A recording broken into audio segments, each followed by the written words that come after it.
So you're not going to believe what my neighbor is doing to hook up with girls.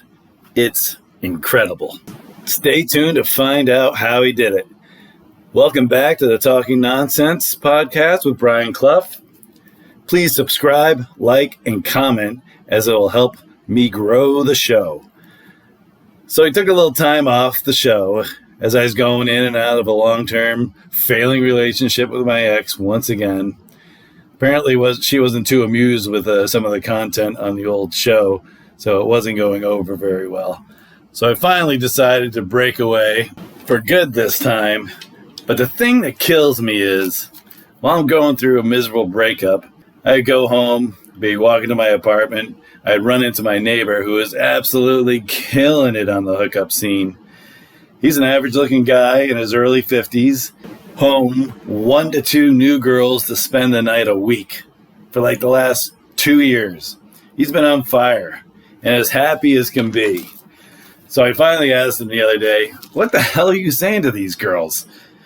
And I'll give you his answer in a minute. So after seeing all of his success, I was like, well, let me dip my toe into the online dating pool and get on a couple of these free dating websites and see what happens. Mind you, I've been in a relationship for like the last 7 years or so. I haven't tried online dating for at least 8 years. So in my mind, I'm like, what could have changed in the past 8 years? So I decided to conjure up my old school single Brian way of thinking and go to my previous 3 rules of internet dating to see if it is still going to work. This one's super important. I actually hadn't been on in like 8 or 9 years, and I actually saw some same profiles that I saw 8 or 9 years ago with the exact same pictures.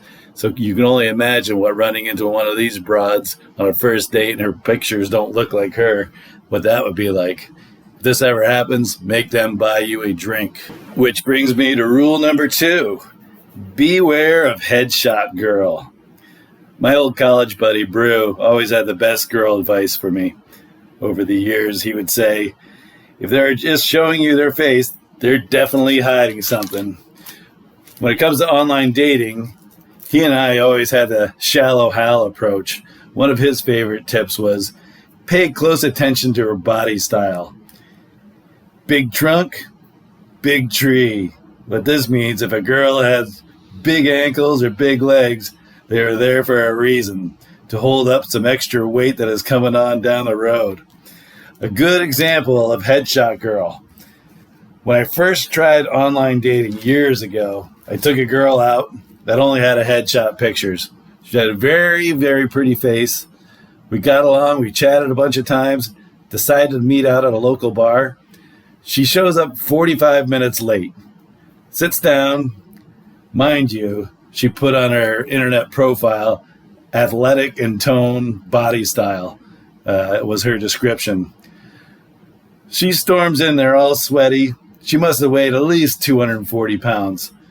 Slams on in, grabs a stool, just goes, wow, it's hot out there. I'm famished. Sits down, orders a double Grey Goose martini. And before she can even finish ordering, she orders 3 appetizers, says that she's super hungry.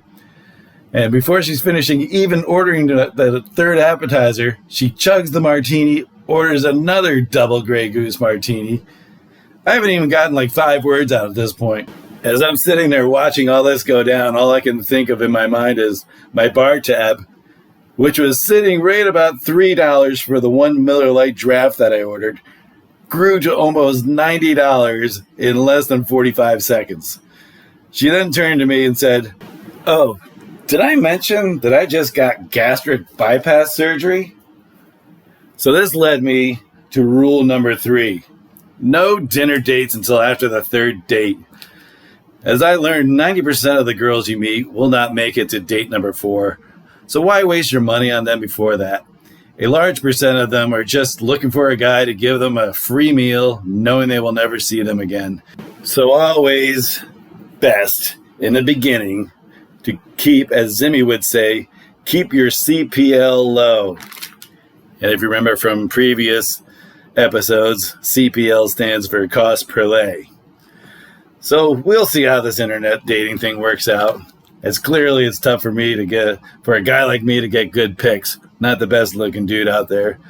But once I do get to meet somebody, that's where I turn on the charm and let people like me for me, which is the way it actually should be. And also, I'm not the best at going into a bar and picking up a girl at the bar. Not nearly as good as my neighbor, which leads to a great segue to tie everything on in.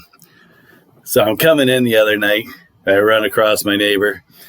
And he's like, yeah, buddy. He's got this Boston accent. That's great. I'm like, how'd your weekend go? He's like, it was great. I was up in Boston tying some things up.